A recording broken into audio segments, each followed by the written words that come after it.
আমি পদ্মজা ইলমা বেহরোজ, পর্ব 5। আমি আছি আপনাদের সাথে বিপ্লব।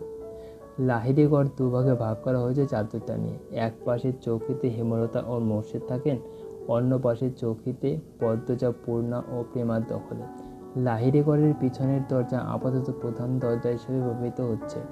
পিছনে অনেক কচু গাছ ছিল। হেমলতা মোর্শেদকে নিয়ে তার জায়গা খালি করেছেন। এরপরে সেখানে মাটির চুলা তৈরি করা হয়েছে। বড় সড়কে উঠানের জন্য ঝোপঝাপ কেটে সরু করে রাস্তা পথ করা হয়েছে। এতে মোর্শেদের সাহায্য ছিল না। হেমলতা 2 মেয়েকে নিয়ে একাই করেছেন। শুটিং দলের অনেক পুরুষ, পদ্মজাকে ভুলেও তাদের সামনে নিয়ে যাওয়া যাবে না। হেমলতার মাঝে মাঝে ইচ্ছে করে পদ্মজার মুখ পুড়িয়ে দিতে। পরক্ষণে নিজের ওপর ঘৃণা চলে আসে। কি করে নিজের মেয়ের প্রতি এমন মনোভাব আসতে পারে? অথচ পদ্মজার হাতে সূচ ফুটলে হেমলতার মনে হয় নিজের শরীরে আঘাত লেগেছে। কি জন্য এত টান পদ্মজার প্রতি? ভেতরে ভেতরে হেমলতা এই প্রশ্নের উত্তর জানেন, শুধু প্রকাশ পায় না, না জানার ভান করে থাকেন। আম্মা, আজ আমি রাধি? পদ্মজার নিয়ম করার প্রতিদিনের প্রশ্ন। হেমলতা রাঁধতে দিবেন না জানা সত্ত্বেও পদ্মজা প্রতিদিন অনুরোধ করে। হেমলতা বিপদ আপদ ছাড়া পদ্মজাকে রান্নাঘরে পাঠান না। সোনার শরীর মাটির চুলায় কালি লাগাতে হেমলতার মায়া লাগে। তিনি হাসেন। পদ্মজা মুগ্ধ হয়ে দেখে। হেমলতার বয়স 36, শ্যামলা চেহারা, দাঁতগুলো ধবধবে সাদা, চোখের মণি অন্যদের তুলনায় বড় এবং গাঢ় কালো। চোখ দুটিকে গভীর পুকুর মনে হয়, ছিমছাম গরম। পদ্মজা না, পূর্ণা যেন মায়ের কিশোরী শরীর। তবে তারা 3 বোনই মায়ের মতো চিকন আর লম্বা। আচ্ছা, আজ তুই রাখবি? পদ্মজা ভাবিনি অনুমতি পাবে। আদরে উল্লাসে প্রশ্ন করে, সত্যি আম্মা? যা জলদি, যা জলদি। আছরের আজান কবে পড়েছে? পদ্মজা রান্নার প্রস্তুতি নিতে থাকে। পূর্ণা আর প্রেমা হিজল গাছের নিচে পাটি বিছিয়ে লুডো খেলছে। প্রেমা বাটপাড়ি করে, এ নিয়ে কিছুক্ষণ পর পর তাদের মাঝে তর্ক হচ্ছে। সকালে বৃষ্টি হয়েছে। রান্না করতে গিয়ে পদ্মজার ভেজা মাটির গন্ধ পেল। কি সুন্দর অনুভূতি! মোর্শেদ পদ্মজাকে রাঁধতে দেখে কপাল কুঁচকে ফেললেন।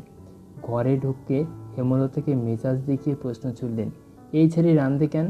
হেমলতা নির্লিপ্তভাবে জবাব দেন, আমি বলেছি, কতদিন কইছি এই ছেলের হাতের রান্ধন আমারে না খাওয়াইতে। মোর্শেদের কঠিন স্বর পদ্মজার কানে আসে। মুহূর্তে খুশিটুকু ফাটা বেলুনের মতো হয়ে যায়। সে জানে এখন ঝগড়া শুরু হবে। তার আম্মা আব্বার অনুচিত কথাবার্তা মাটিতে পড়তে দেন না, তার আগেই জবাব ছুড়ে দেন। হেমলতা কর্কশ কণ্ঠে বললেন, খেতে ইচ্ছে না হলে খাবা না? রাতের বেলা না খায় থাকবা মামে? খাবার রেখেও যদি না খেতে চাও সেটা তোমার সমস্যা, আমি বা আমার মেয়ে কেউই না করিনি। মোর্শেদ এবার কিছু নোংরা কথা শুনতে প্রস্তুত হন। হেমলতা সেলাই মেশিন ছেড়ে উঠে দাঁড়ান। তিনি যেন বুঝে গিয়েছেন মোর্শেদ কি বলবেন। আঙুল তুলে শাসিয়ে মোর্শেদকে বললেন, একটা নোংরা কথা উচ্চারণ করলে আজ আমি তোমাকে ছাড় দেব না। পদ্মজা তোমার মেয়ে, আল্লাহ সইবে না। নিজের মেয়ের সম্পর্কে এত নোংরা কথা বলতে পারে কোনো বাবা? মোর্শেদ নোংরা কথাগুলো হজম করে নিল, তবে কিরমির করে বলল, পদ্ম আমার ছেলে না, পদ্ম তোমার মেয়ে। আর এটা একটা কথাও না। বাড়িতে অনেক মানুষ, নিজের বিকৃতি রূপ লুকিয়ে রাখো। মোর্শেদ দমে যান। চৌকিতে বসে বড়সড় নিঃশ্বাস ছাড়েন। চোখের দৃষ্টি অস্থির। পদ্মজার জন্মের পর থেকে হেমলতার রূপ পাল্টে গেছে। কিছুতেই এই নারীর সাথে পারা যায় না। অথচ এক সময় কত মেরেছে হেমলতাকে। হেমলতার পিঠে, উড়তে, ঘাড়ে এখনো মারের দাগ আছে। সময়ের কোন জাদু বলে হেমলতাকে পাল্টে দিল জানা নেই মোর্শেদের। রাতের একটা শুট করেই বিশ্রাম নিচ্ছিল। চিত্রা তখন কথায় কথায় জানালো, লাহারি ঘরে গিয়েছিলাম। মগা যে মেয়েটার কথা বলেছিল তাকে দেখতে। চিত্রার কথা শুনে লিখন শাহ আগ্রহ পেল না। চিত্রা কখনো কোনো মেয়ের প্রশংসা করে না, খুঁজে বের করতে খুব ভালো জানে, নিজেকে নিখুঁতহীন সেরা সুন্দরী মনে করে। মেয়েটার নাম পদ্মজা। মগা পুরো নাম জানে কি? চিত্রা মগার সাথে কথা বললে মগা খুব লজ্জা পায়, এখনও লজ্জা পেল। লাজুক ভঙ্গিতে জবাব দিল, পদ্মজা। ও হ্যাঁ, পদ্মজা। চিত্রার পাশ থেকে সেলিনা পারভিন প্রশ্ন করলেন, কি নিয়ে আলাপ হচ্ছে? সেলিনা পারভিন চলমান চলচ্চিত্রে চিত্রার মায়ের অভিনয় করছে। চিত্রা বলল, এই বাড়ির মালিক যিনি, ওনার বড় মেয়ের কথা বলছি। এমন সুন্দর মুখ আমি দুটি দেখিনি। মেয়েটার মুখ দেখলে বুকের ভেতর নিকষিত বিশুদ্ধ ভালো লাগার জন্ম হবে। এত শ্রী মুখ ভগবান দিয়েছে মেয়েটাকে। লিখন সহ উপস্থিত সবাই অবাক হলো। চিত্রার মুখে কোনো মেয়ের প্রশংসা অবিশ্বাস্য। সবাইকে অবাক হয়ে তাকাতে দেখে চিত্রা বিব্রত বোধ করল। গলার জোর বাড়িয়ে বলল, সত্যিই বলছি, সন্ন্যাসী ছাড়া কোনো পুরুষই এই মেয়েকে উপেক্ষা করতে পারবে না। পদ্মজাকে নিয়ে বেশ খানিকক্ষণ আলোচনা চলল। আগ্রহ বেশি লিখনের ছিল। যখন শুনল পদ্মজা 16 বৎসর, সে দমে গেল। ছোট মেয়ে, হয়তো এমন বয়সের বেশিরভাগ মেয়েরা স্বামীর ঘরে থাকে, তবুও লিখনের পদ্মজাকে খুব ছোট মনে হচ্ছে। তার একটা বোন আছে 16 বছরের, এখনও 2 বেনি করে স্কুলে যায়। কত ছোট দেখতে! লিখন আনমনে হেসে উঠল। হিজল গাছের নিচে দাঁড়িয়ে আছে পদ্মজা। রাতের জোনাকি পোকা চারিদিকে।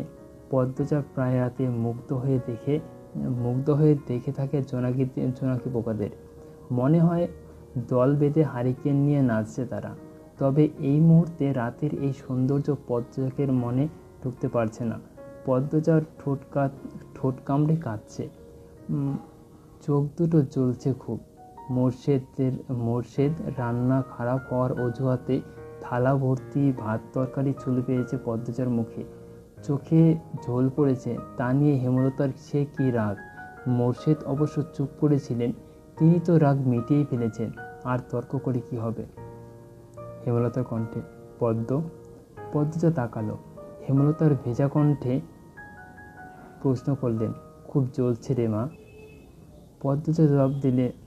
পদ্মজা জবাব দিতে পারলেন না। ঠোঁট ভেঙে কেঁদে উঠল। মা ছাড়া পৃথিবীতে তার আর কেউ নেই। মায়ের আদর ছাড়া কারোর আদর পাওয়া হয়নি। সবাই তার দোষ খোঁজে। হেমলতাকে বুক চিরে দীর্ঘশ্বাস বেরোলো। পদ্মজা ছিচকাতনে, ছোট থেকেই কাঁদছে, তবুও চোখের জল ফুরোয় না, মন শক্ত হয় না। এমন হলে চলবে না রে মা। পদ্মজার কান্নার বেগ বাড়ল। হেমলতা সদ্য কাটা বড় গাছের বাকি অংশে বসলেন, চুপ করে পদ্মজার ফোঁপানো শুনছেন। পদ্মজা শান্ত হয়ে মায়ের পাশে বসল, তার মাথা নত। হেমলতা উদাস গলায় বললেন, এভাবে চলবে না পদ্ম। পদ্মজা তাকালো। হেমলতা বললেন, শোন পদ্ম, কেউ আঘাত করলে কাঁদতে নেই, কারণ মানুষ আঘাত করে কাঁদানোর জন্যই। আর যখন উদ্দেশ্য সফল হয় তখন তারা শান্তি পায়। যে আঘাত করে তাকে কেন শান্তি দিবি? শক্ত থাকবি, বুঝিয়ে দিবি তুই এত দুর্বল নস। যারে তারে পাত্তা দিস না, হাজার কষ্টেও কাঁদবি না। কান্না সাময়িক সময়ের জন্য হালকা হলেও পুরোপুরি নয়। যে তোকে আঘাত করে তুই তাকে তোর চালচলন দিয়ে ছিন্ন ভিন্ন করে দিবি। তখন তার মুখটা দেখে যে শান্তিটা পাবি সেটা কান্নার পর হবে না। এটা স্থায়ী, এই শান্তি স্থায়ী। পদ্মজার কথা হেমলতার কথা পদ্মজার উপর প্রভাব ফেলল না। সে করুণ স্বরে বলল, কিন্তু আব্বার ব্যবহার আমার সহ্য হয় না আম্মা। আমার সাথে কেন এমন করে আব্বা? তাকে কখনো সামনাসামনি আব্বা ডাকার সুযোগ পেয়েছিস? পাসনি, তবু কেন আব্বা আব্বা করিস তুই? তাকে তুই পাত্তা দিবি না। তুমি খুব কঠিন আম্মা, তোকেও হতে হবে। পদ্মজা আব্বা কেন এমন করে আম্মা? আমি কি আব্বার মেয়ে না? আব্বা কেন বারবার বলেন আমি তার মেয়ে না? হেমলতা চোখ সরিয়ে নেন। পদ্মজা জানে এই জবাব তার কাছে নেই। দাঁতে দাঁত চেপে কান্না আটকানোর চেষ্টা করে। হেমলতা এক হাত পদ্মজার মাথায় রাখেন। কাঁদিস না আর, মায়ের রং না হয় পাসনি, মায়ের মতো শক্ত হওয়া তো চেষ্টা করতেই পারিস। পদ্মজা নির্লজ্জ হয়ে প্রশ্ন করল, আম্মা আমি কি আব্বার মেয়ে না? বলো না আম্মা। পদ্মজার চোখ দিয়ে জল পড়ছে। খুব মায়া লাগছে হেমলতার। বুক ভারী হয়ে আসেন। তিনি আবেগ ডুবিয়ে কণ্ঠ কঠিন করার চেষ্টা করলেন, মার খাবি কিন্তু পদ্মজা। কতবার বলবো তুই আমার মেয়ে আর তোর আব্বারই মেয়ে। কি নাম আমার আব্বার? কি শান্ত কণ্ঠ পদ্মজার। হেমলতা চমকান, তবে প্রকাশ করলেন না। মেয়েদের সামনে তিনি কখনো দুর্বল হতে চান না। পদ্মজার দিকে ঝুঁক দিয়ে কণ্ঠ খাদে নামিয়ে বললেন, তোর আব্বার নাম মোর্শেদ মোড়ল। পদ্মজা হতাশ হয়ে দীর্ঘশ্বাস ছাড়ল। মাকে খুব বিরক্ত লাগছে এখন তার। খুব কঠিন করে বলতে ইচ্ছে হচ্ছে, যাও এখান থেকে, আমার কাছে আসবা না আর, কখনো না। কিন্তু সে এমন ব্যবহার বাস্তবে কখনো করতে পারবে না, কখনো না। রাতের বাতাস ভেসে আসে হাসনা হেনা ফুলের ঘ্রাণে।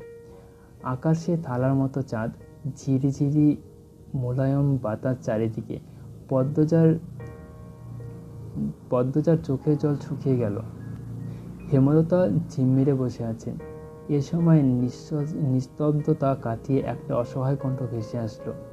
মায়েরা তাদের জীবনের গোপন গল্প সন্তানদের বলতে পারে না রে পদ্ম। পদ্মজা তাকালো।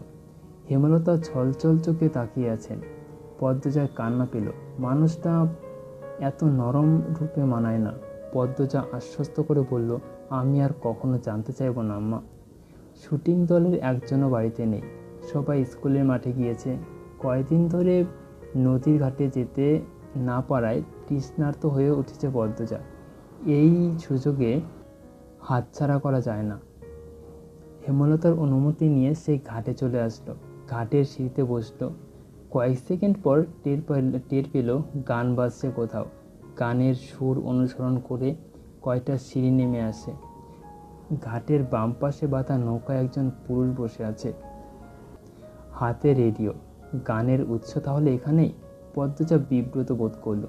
উল্টো দিকে ঘুরে ব্যস্ত পায়ে লাহিড়ী ঘরে চলে আসে। পদ্মজা এত দ্রুত ফিরতেই হেমলতা প্রশ্ন করল, কেউ ছিল? পদ্মজা মাথা নাড়ালো। হেমলতা চিন্তিত স্বরে প্রশ্ন ছুড়লেন, কি বলেছে? দেখতে কেমন? না আম্মা, আমি কিছু বলেনি, আমাকে দেখেনি, মাথার চুল ঝাঁকড়া, মুখ খেয়াল করেনি। পূর্ণা পুলকিত হয়ে বলল, এটাই লিখন শাহ, নায়ক। হেমলতা আর কিছু বললেন না। পূর্ণা সারাক্ষণ শুটিং দলটার আশেপাশে ঘুরঘুর করে। হেমলতা বিরক্ত হয়ে পূর্ণাকে কড়া নিষেধ দিয়েছেন যাতে আর না যায়। যদি যায় মার একটাও মাটিতে পড়বে না। পূর্ণা ভয় পেয়েছে, কিন্তু লিখন শাহ আর চিত্রা দেবীর জুটিটা এত ভালো লাগে যে তার শুটিং না দেখলে দম বন্ধ লাগে। তাই সে চুপিসারে টিনের একটা ছিদ্র করেছে। হেমলতা সেলাই মেশিন লাহারি ঘরের পিছনে বারান্দায় রেখেছেন, সারাক্ষণ সেখানেই থাকেন। সে সময় পূর্ণা ছিদ্র দিয়ে উঁকি দেয়, শুটিং দেখে। পূর্ণা সবসময় দেখে পদ্মজার আগ্রহ জাগলো। সে উঁকি দিল। ঝাঁকড়া চুলের মানুষটা একজন অতি সুন্দর মেয়েকে কোলে তুলে নিয়েছে। দৃষ্টি মোহময়, প্রেমময়, গানের সুরধ্বনি বাড়ি জুড়ে। ক্যামেরা ধরে আছে কেউ কেউ, গানের শুটিং বোধহয়। পদ্মজা অদ্ভুত অনুভূতি অনুভব করলো, লজ্জা পেল এবং চোখ সরিয়ে নিল। এই ছিল পর্ব 5। আসলে আমি প্রফেশনাল কেউ না, আমার উপন্যাস পড়তে ভালো লাগে তাই আমি এটা পড়ছি। আর আমার ভুল ত্রুটিগুলো একটু মানিয়ে নেবেন। আমি প্রত্যেকটা এপিসোডেই বলি, তবু আমি এই এপিসোডেও বলছি যে আমি একটু বলে রাখি, আমি ইন্ডিয়া থেকে বলছি। এই প্রথম আমার উপন্যাস পড়া এটাই।